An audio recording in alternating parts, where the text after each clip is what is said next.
que Zainab ne soit plus sa belle-fille et pour qu'il soit donc légitime de l'épouser. Bien sûr, sans dot, sans cérémonie, sans rien du tout. Un obsédé sexuel, qui plus est, un crevard. Et comme je vous l'ai dit, comme si ça suffisait pas, dans la même sourate, Al-Ahzab, il balance le verset 50, où là il se dit « Je suis un peu fatigué de bricoler, à chaque fois il me faut une sourate pour niquer telle ou telle personne, les petites filles, les captives. » Il s'est dit « Bon, ce que je vais faire, c'est que je vais écrire une sourate, verset 50, où je peux niquer tout le monde.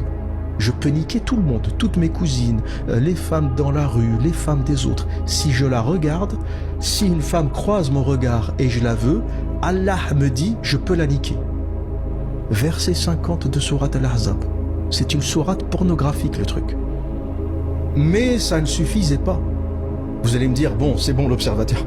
Arrête, c'est trop de douleur, j'en peux plus tes histoires sur l'islam, c'est trop violent, arrête, c'est bon, tu peux finir ton podcast à ce stade. Qu'est-ce que tu vas ajouter?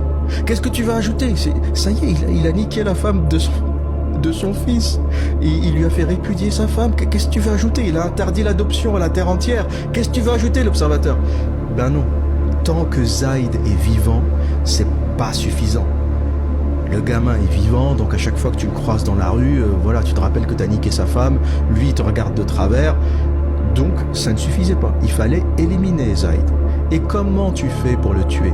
Tu peux pas l'agresser, t'imagines le prophète qui égorge son fils, bon, ça passerait pas. Qu'est-ce qu'il a fait? Il a commencé à l'envoyer à toutes les batailles.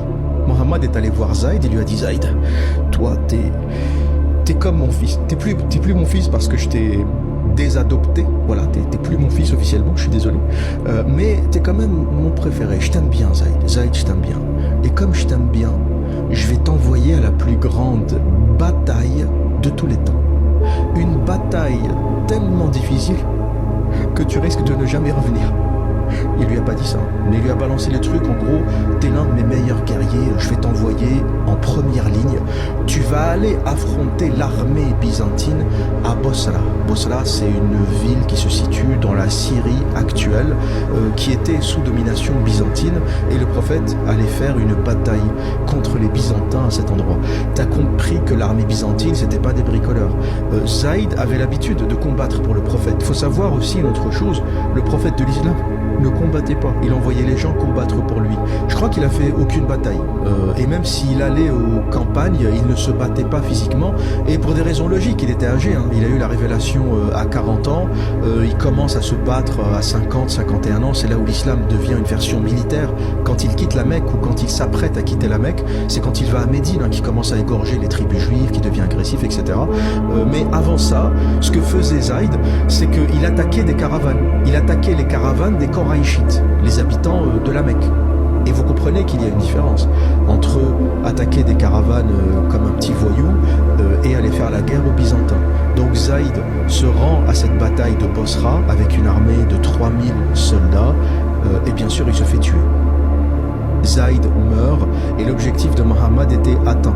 Tu comprends très bien que quand t'envoies ton fils, qui n'a pas l'expérience de ces grandes batailles, qui a l'habitude d'attaquer des caravanes, tu le vois se battre contre une armée byzantine structurée, t'as compris qu'il avait de très bonnes chances de ne jamais revenir. Donc objectif atteint, Zaïd est mort, le prophète n'a plus de garçon, ni adoptif, ni biologique, ni rien du tout. Et d'ailleurs il y a une espèce de malédiction avec ce prophète, hein. Tous ses enfants sont morts, tous ses garçons sont morts, et les filles qu'il a eues, il y a une vraie question de légitimité, parce que Khadija se marie avec lui à 40 ans, et elle aurait eu toutes ses filles entre 40 et 50 ans, ou 40 et 55 ans, il y a un truc qui va pas. Cette explosion de fertilité de Khadija à partir de 40 ans est assez louche. Donc on peut admettre que Khadija a eu ses filles avant Mohammed, avant 40 ans, d'un autre mariage. Donc Mohammed est très certainement stérile, il n'a pas de descendants, et même ceux qu'il était supposé avoir sont morts. Notamment Ibrahim qui meurt dans la petite enfance, le fils de Marie la Copte, qui meurt à l'âge de 2 ans, peut-être entre 2 et 3 ans. Donc pour un envoyé de Dieu, stérile avec une telle malédiction, on peut se poser des questions. D'ailleurs même Zainab, en fait le drame aussi c'est qu'il foutait la merde, mais il faisait pas de gamin, pas d'enfant avec Aïcha, Pas d'enfant avec Safiya, il égorge son mari, il égorge toute sa tribu et il est même pas foutu de lui faire un enfant. Pas d'enfant avec Zainab, il la vole à son fils, il la vole à son fils adoptif, même pas foutu de lui faire un gamin.